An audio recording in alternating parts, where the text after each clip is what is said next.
Bonjour, le sujet d'aujourd'hui portera sur la fonction quadratique. Vous vous demandez sûrement où est-ce que vous avez vu la fonction quadratique dans votre vie. Il se trouve que si vous lancez simplement un ballon de basketball dans les airs, sa trajectoire correspond à la fonction quadratique.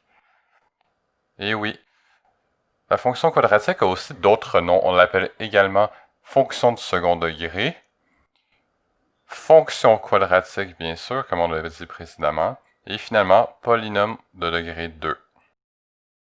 On va parler maintenant de la forme générale, qui est une des façons d'exprimer la fonction quadratique. Donc, on écrit la fonction quadratique de la façon suivante. f de x est égal à ax carré plus bx plus c. Ici, on a trois paramètres, a, b et c. Et on note ici que a est différent de 0, sinon on se retrouve avec la fonction affine.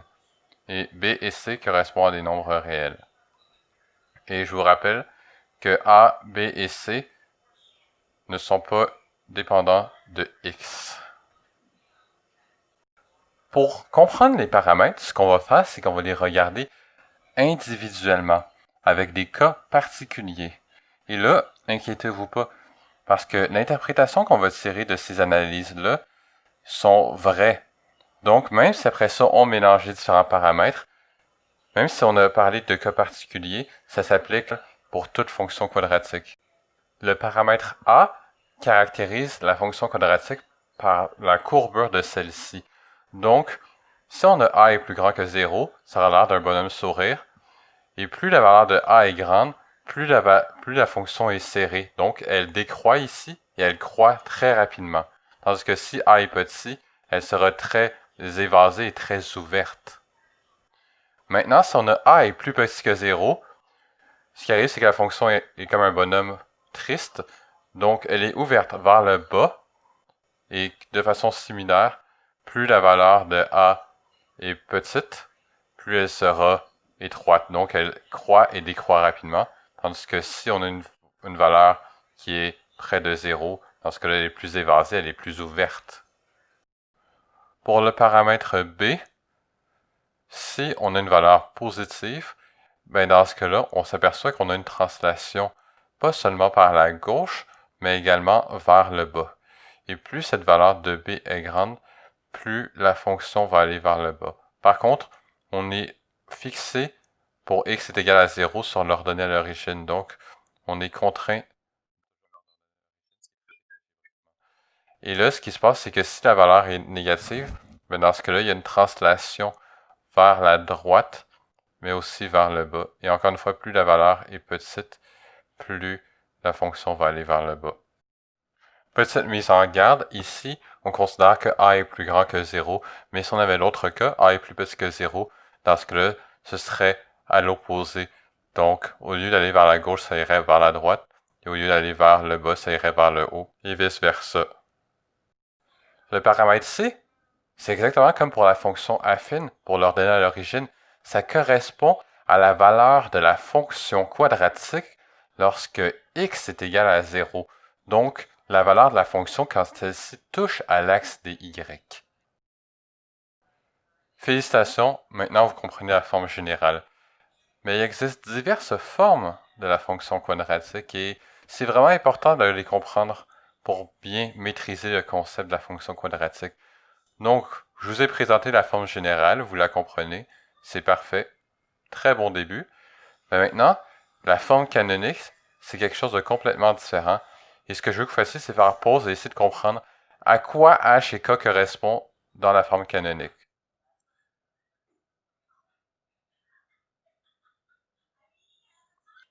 Donc, si vous l'avez trouvé, félicitations. Si vous l'avez pas trouvé, il n'est pas trop tard. On va faire un peu d'analyse ensemble. Et après ça, je vais vous redemander la question et j'espère que vous allez bien pouvoir me répondre. Maintenant, analysons le paramètre h pour la fonction quadratique dans la forme canonique. Donc, regardez bien ici. La barre en rouge correspond à la valeur de h. Et ce qui arrive, c'est que la courbure reste la même. Mais ce qui est différent ici, c'est que l'emplacement subit une translation horizontale de la gauche vers la droite lorsque h est plus petit que 0. Et encore une fois, il y a une translation de la gauche à la droite lorsque h est plus grand que 0. Et vous remarquez que la fonction est centrée sur la valeur de h. Allons-y avec le paramètre k. F de x est égal à x carré plus k. Et là, ce qu'on voit, c'est que ici, la ligne correspond à la valeur de k. Et ce qu'on voit, c'est que notre quadratique touche toujours en pointe la ligne qui correspond à k. Donc, au fond, le paramètre k permet de translater la fonction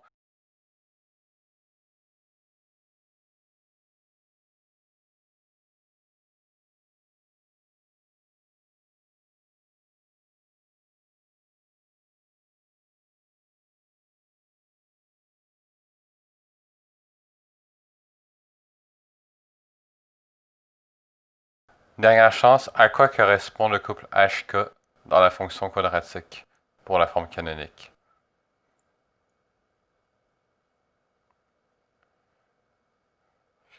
Ok, le paramètre h permet de translater horizontalement la fonction. Le paramètre k permet de la translater verticalement. Donc, le couple HK, au fond, ça correspond au sommet de la fonction. Donc, ça correspond au minimum si a est plus grand que 0, ou le maximum si a est plus petit que 0. Donc, petit dessin pour vous montrer où est le sommet. Une caractéristique appréciable de la fonction quadratique, c'est qu'elle est symétrique au niveau de son sommet. Donc, si vous regardez x est égal à h, et que vous prenez deux éléments opposés, vous vous rendez compte que ceux-ci ont la même image. Donc, petit défi pour ceux qui sont curieux, prouvez cela de façon algébrique à l'aide de la forme canonique. Bonne chance! Assez de visualisation, let's go avec l'algèbre. Passons de la forme canonique à la forme générale. Comment est-ce qu'on fait? On commence par développer le carré. Ça nous donne x carré moins 2xh plus h carré. On fait la distributivité. On distribue le a dans la parenthèse. Et finalement, on va utiliser un peu de couleur pour nous aider. Et en utilisant la couleur, on se rend compte qu'on a une expression en orange qui ressemble à B, une expression en rose qui ressemble à C de la forme générale. Donc, si on pose B est égal à moins 2AH et C est égal à AH carré plus K, on trouve, avec un peu d'algèbre, qu'on a des formules qui nous permettent d'exprimer H et K. Donc, au fond, c'est tout simplement ces formules-là que vous pouvez utiliser pour passer d'une forme à l'autre. Tout ce qu'il faut, c'est savoir faire des manipulations algébriques. Des exercices supplémentaires à faire pour vous aider à mieux comprendre les concepts et à vous rendre plus vulnérable face aux mathématiques. Donc, essayez de faire les deux exercices que je vous donne et je vous donne les solutions, ce qui permet de vérifier si vous avez bien réussi. Donc, changez la forme des fonctions quadratiques suivantes. F de x est égal à 3 fois x plus 2 au carré plus 2 et g de x, 3x carré plus 12x plus 12. Donc, utilisez les formules si vous en avez vraiment besoin. Donc, les solutions respectivement, c'est f de x est égal à 3x carré plus 12x plus 14 et g de x est égal à 3 fois x plus 2 au carré.